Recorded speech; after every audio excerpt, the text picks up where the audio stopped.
Με πιάσω εγώ στα γρήγορα τα διάφορα θέματα που ετέθηκαν. Συγγνώμη, χρωστώ μια απάντηση σε κάτι που έθεσε ο Νίκος για την νομοθεσία για το ζήτημα των πολιτογραφήσεων. Ναι, να πω ότι με τη δεύτερη νομοθεσία διορθώθηκαν κάποια, δεν έχουν διορθωθεί όλα, αλλά έχει ήδη πει, τουλάχιστον από την πλευρά μας, νομίζω θα έβρουμε συνάχο per τούτο, ότι στα δύο ζητήματα που έθιξες υπάρχει πρόθεση, τουλάχιστον από το ΑΚΕΛ, όταν κατατεθεί συγχωρείτε, συμπληρωματική πρόταση νόμου που να τα διορθώσει και τα δύο, και το ζήτημα του χρόνου παραμονής, αλλά και το ζήτημα του αν βρεθεί κάποιο έληξε μια ημέρα παραμονής του, να μην αποκλείεται μόνο για τον λόγο από το δικαίωμα να αιτηθεί ηθαγένειας. Λοιπόν, στα γρήγορα. Έχουν τεθεί πάρα πολλά θέματα. Το θέμα του κοινοβουλευτικού ελέγχου πηγάζει από το γεγονός ότι η Βουλή μας είναι ένα γνήσιο απότοκο του Απικιακού Νομοθετικού Συμβουλίου, το οποίο εφρόντισαν όλες οι κυβερνήσεις και όλα τα πολιτικά κόμματα να το κρατήσουν έτσι. Έχουμε έναν πρόεδρο ο οποίος έχει κληρονομήσει τις εξουσίες του Απικιακού διοικητή, του Απικιακού Governor, κυβερνήτη, μαζί με τον αντιπρόεδρο. Τα θεσμικά αντίβαρα είναι γελία και είναι εθνοτικά στη βάση μιας λογικής consociationalism, η οποία όμως δεν έχει τα πραγματικά κοινοβουλευτικά αντίβαρα. Είναι σοβαρότατο το ζήτημα της προεδρικής δημοκρατίας, δεν είναι προεδρική δημοκρατία που έχουμε, δεν είναι προεδρευόμενη δημοκρατία. Είναι ένα σύστημα ημιμοναρχίας εκλεγμένης.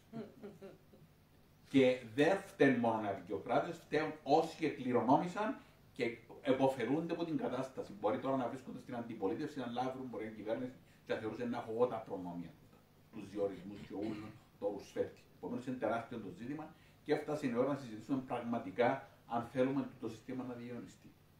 Επομένως πρέπει να ξανασκεφτούμε και αν θέλουμε να κρατήσουμε το θεσμό τη. Υπάρχουν και ημιπροεδρικά συστήματα. Για παράδειγμα. Υπάρχουν διάφορα.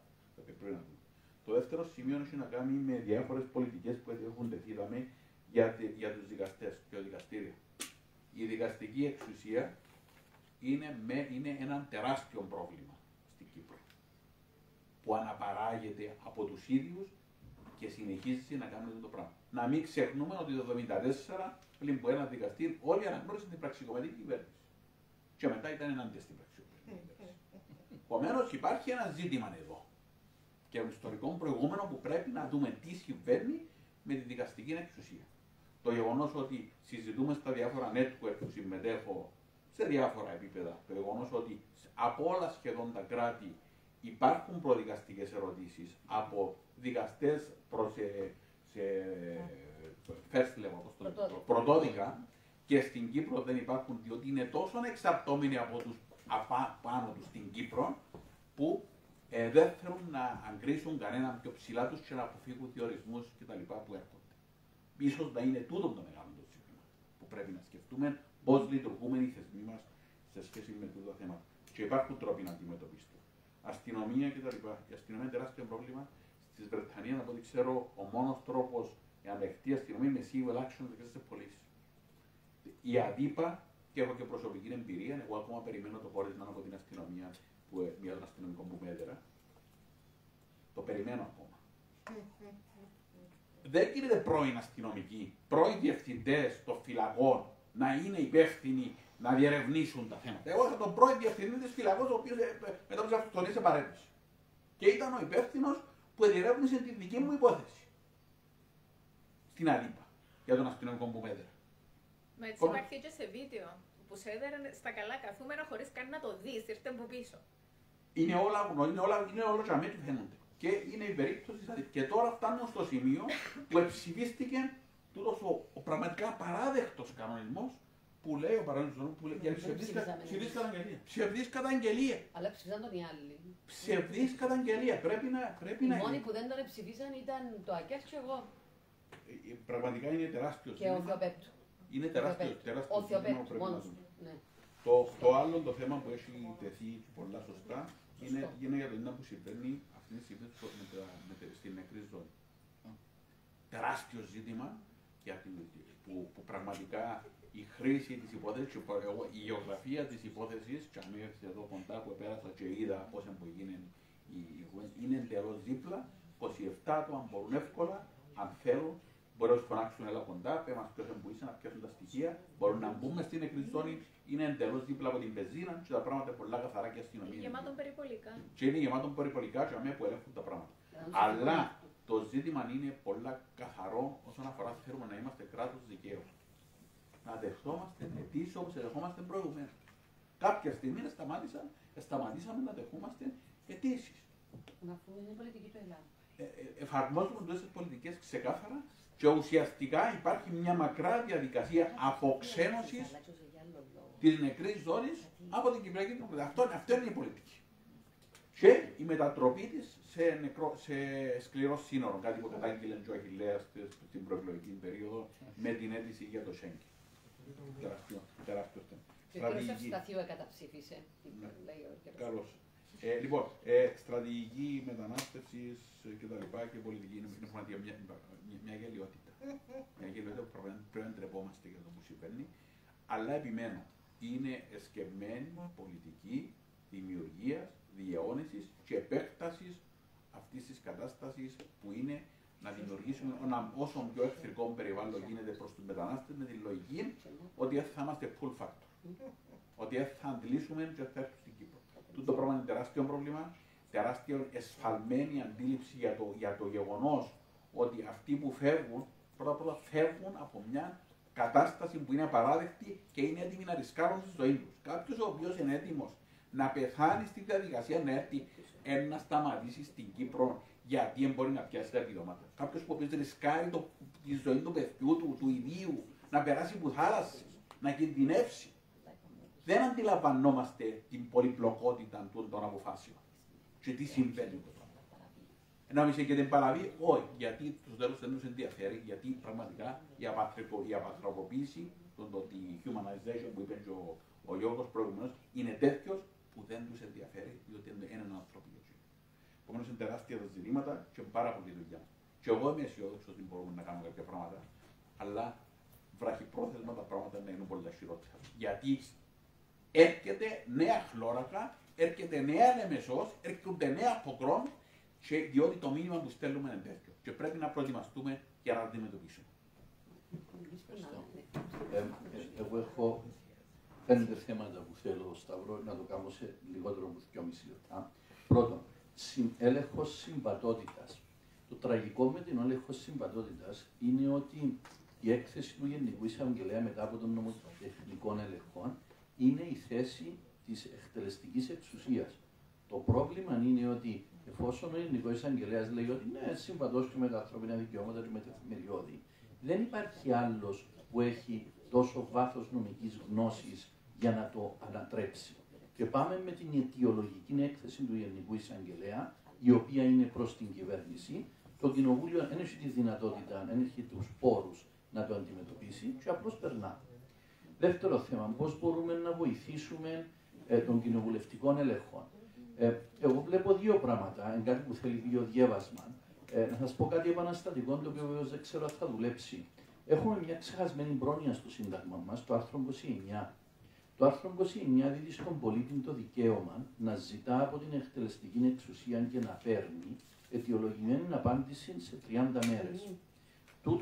Τούτη η πρόνοια του Συντάγματος έχει κουτσουρευτεί αφάνταστα. Νομίζω αυτό είναι ένα θέμα που πρέπει να κοιτάξουμε. Είναι και νομοθεσία για την πρόσβαση στην πληροφόρηση που πρέπει να πληρώνουμε. Να κινήσω αγωγή, να πούμε εγώ, ως βουλευτής, ότι έχεις 2 χρόνια που μου απάντησε κάποιος.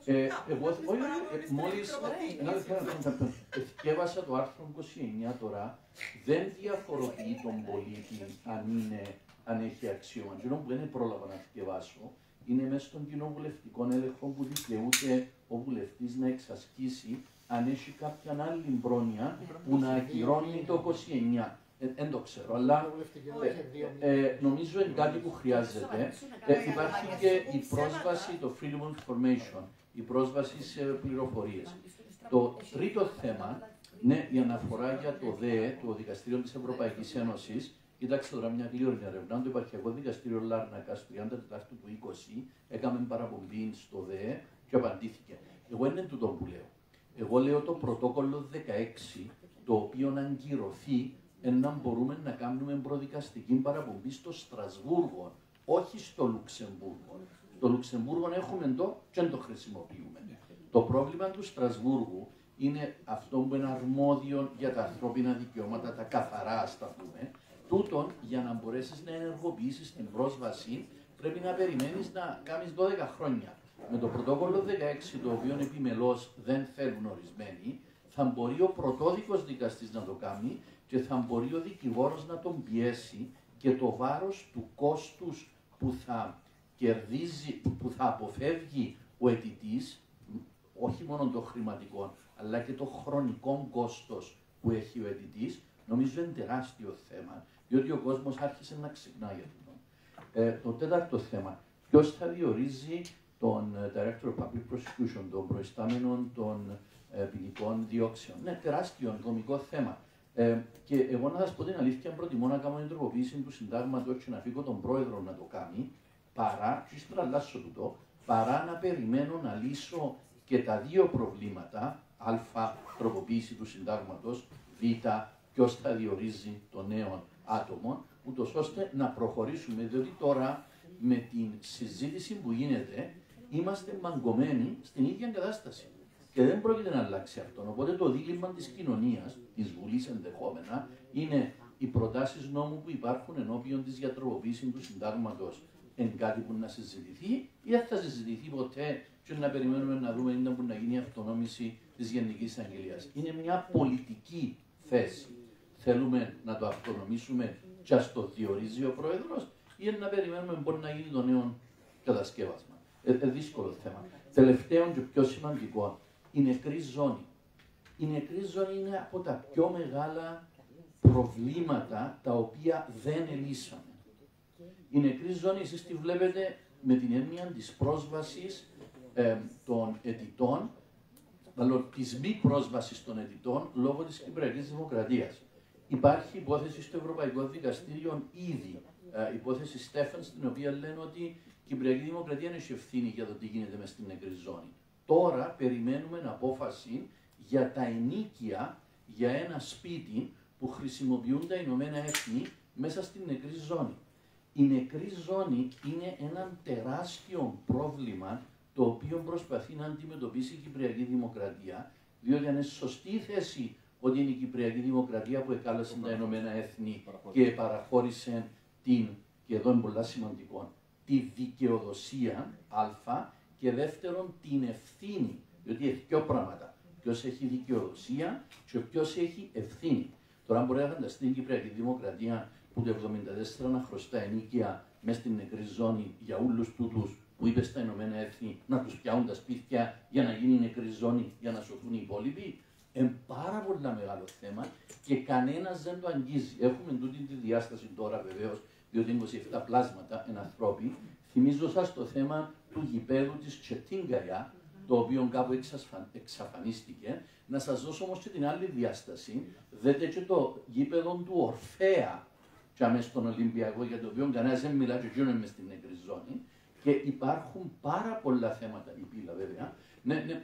Η νεκρή ζώνη ως θέμα είναι τεράστιο και κανένας δεν θέλει να το αγγίξει. Υπάρχει το Status of Forces Agreement, που είναι η συμφωνία που έγινε το 1964 μετά που ευκήκε το ψήφισμα στα Ηνωμένα Έθνη που ήρθε η UNFICYP στην Κύπρο.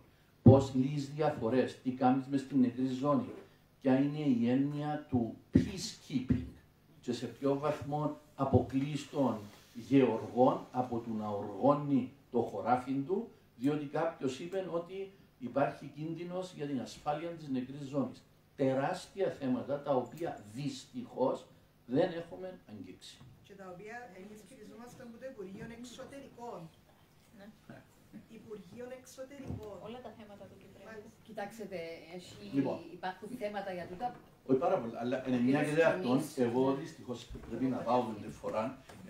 Σταύρο μου, ευχαριστούμε πάρα πολύ. Είσαι ο συντονιστής. Ευχαριστούμε πάρα πολύ για τις παρεμβάσεις. Νομίζω να το κλείσουμε εδώ. Ήταν μια πολύ ενδιαφέρουσα. Και ελπίζω να συνεχίσουμε βεβαίως.